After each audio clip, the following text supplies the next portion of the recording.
2023년 2월 24일 금요일 마태복음 13장 31절에서 43절 말씀을 묵상하게 됩니다.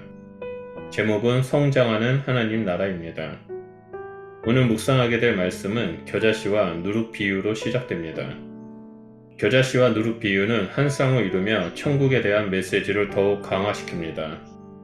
두 비유에서 눈에 보이지 않을 정도로 작은 소량의 것이 장차 지대한 영향력을 발휘하는 것처럼 천국도 그와 같다라고 말씀하십니다. 한 사람이 자기 밭에 겨자씨 하나를 심습니다. 이 겨자씨가 자라면 밭의 어느 풀보다 큰 나무가 되고 공중의 새들이 그 가지에서 안식을 누리게 됩니다. 겨자씨는 가장 작은 씨로 알려져 있습니다. 하지만 다 자라며 2m 이상의 큰 나무가 됩니다. 겨자씨 비유의 초점은 지극히 미약하게 시작한 것이 상상을 초월할 크기로 자라는 놀라운 대조에 있습니다. 예수님이 가져오신 천국이 그 가정을 취합니다. 아무도 주목하지 않은 초라한 모습으로 세상에 들어오신 메시아이신 예수님과 그와 함께한 12명의 제자들은 겨자씨와 같이 보잘것없어 보이지만 헤아릴 수 없는 많은 영혼의 참된 안식을 제공할 영광의 나라를 이루어갈 것입니다. 이어서 겨자씨와 쌍으로 누룩이 등장합니다. 등장인물도 남자에서 여자로 전환이 됩니다. 한 여자가 섬 아래 가루에 소량의 누룩을 넣습니다. 지극히 적은 양이지만 가루 섬알을 전부 부풀게 하기에는 충분합니다. 이 역시 겨자씨처럼 동일하게 소량의 누룩은 가루를 크게 부풀게 할 만큼 큰 영향력을 끼치는 것을 볼 수 있습니다. 이렇게 예수님께서 비유로 말씀하시고 난 후 24절과 35절에 자연스러운 이어짐을 방해하는 듯한 마태의 설명이 등장합니다. 마태는 시편 78편 2편을 인용하여 예수님이 비유로 말씀하시는 목적을 다시 한번 명확하게 강조합니다. 그 목적은 창세부터 감추인 것들을 드러내기 위한 수단으로 비유를 사용하셨다는 것입니다. 여기서 감추어졌다는 것은 하나님의 주권과 섭리가 작동한 결과로 하나님만이 드러낼 수 있음을 의미합니다. 이러한 천국의 비밀은 무리에게는 여전히 감추어지지만 제자들에게는 드러납니다. 그것이 예수님이 비유로 말씀하시는 이유입니다.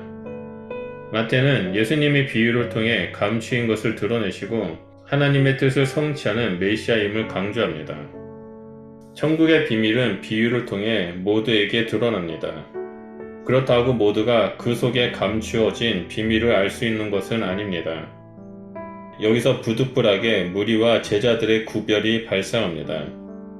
예수님은 무리를 떠나 집에 들어가 제자들 앞서 말씀하신 알곡과 가라지의 비유를 해석해 주십니다.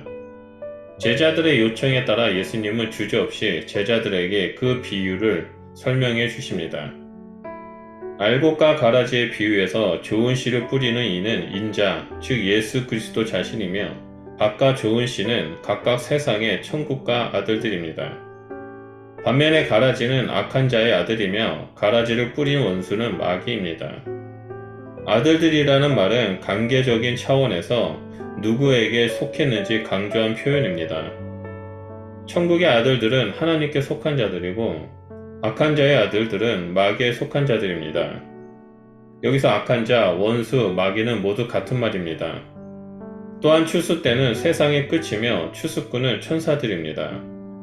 전통적으로 유대적 사고에서 천사들은 종말의 때에 하나님의 뜻을 실행하는 대리자들이었습니다. 이를 볼 때 비유의 요소들이 가리키는 전체적인 반영은 마지막 때, 즉 종말임을 알 수 있습니다. 이러한 설명 후 본격적인 그 의미에 대해 예수님은 말씀하십니다.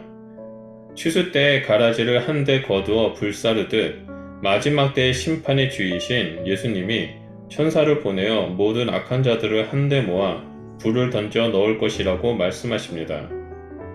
그때까지는 부득불하게 악한 자와 그 자녀들의 불법은 여전할 것이며 불법을 행하는 자들은 잘 먹고 잘 사는 것처럼 보이게 될 것입니다.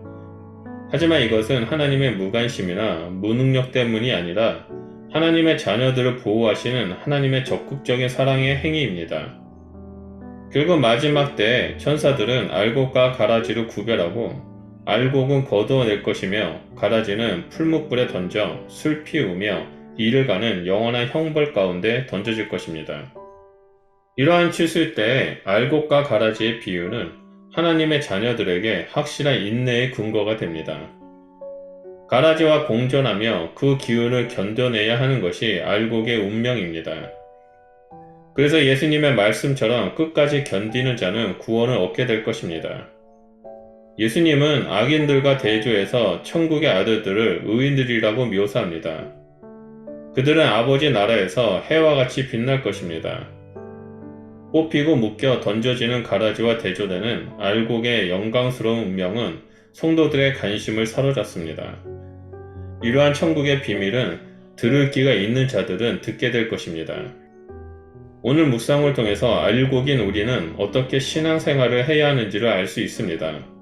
그것은 첫 번째로 지금 내가 지극히 겨자씨와 누룩 같은 작은 모습이라 할지라도 또는 우리가 속한 신앙 공동체가 작은 공동체라 할지라도 말씀을 붙잡고 하나님의 뜻에 순종하고 나아갈 때 자라나고 부풀게 되어 주변 사람들에게 안식을 주고 막대한 영향력을 끼치는 자가 된다는 것입니다. 그리고 두 번째로는 우리는 어떠한 모습이든 간에 오직 믿음 가운데 인내하며 선한 싸움을 행하며 전진하는 것입니다. 그럴 때 우리 성도님들 한 사람 한 사람 그리고 신앙 공동체인 교회는 이 땅에 도래한 하나님 나라에서 해와 같이 빛나게 될 것입니다.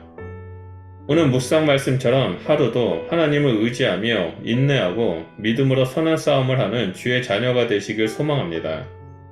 우리 주 예수 그리스도는 곧 오십니다. 오늘 매 순간마다 곧 오실 예수님을 기억하면서 그의 뜻대로 믿음의 길을 걸어가시는 제자가 되시길 축복합니다. 기도하겠습니다. 하나님 감사합니다. 오늘 말씀을 통해서 우리는 알곡으로서 마지막 때에 천국으로 들어가는 자임을 알려주셔서 감사드립니다.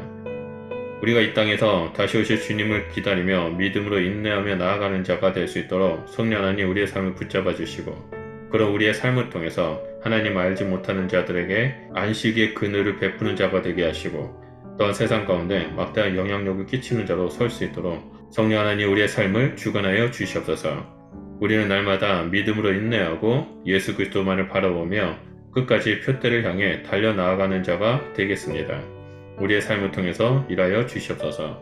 감사드리며 예수님 이름으로 기도드립니다. 아멘.